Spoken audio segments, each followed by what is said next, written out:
అరుణాచలేశ్వర ఆలయం తిరువన్నామలై. ఇక్కడ శివుడు అగ్నిలింగంగా వెలిశాడు. ప్రతి పౌర్ణమికి లక్షలాది మంది భక్తులు 14 కిలోమీటర్ల మేర గిరి ప్రదక్షిణ చేస్తారు. కార్తీక మాసంలో కొండపైన వెలిగించే జ్యోతి మైళ్ళ దూరం వరకు కనిపిస్తుంది. ఏకాంబరేశ్వర ఆలయం కంచి. ఇక్కడ ఉన్న 3500 ఏళ్ల నాటి మామిడి చెట్టు అత్యంత పవిత్రమైనది.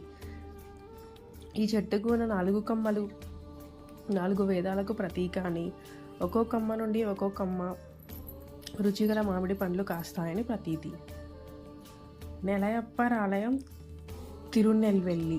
ఇక్కడి సంగీత స్తంభాలు ప్రపంచ ప్రసిద్ధి. రాతితో చేసిన ఈ స్తంభాలను మీటితే సప్తస్వరాలు వినిపిస్తాయి. తిరుచెందూర్ మురుగన్ ఆలయం. సాధారణంగా మురుగన్ ఆలయాలు కొండలపై ఉంటాయి, కానీ ఇది సముద్ర తీరాన ఉంటుంది.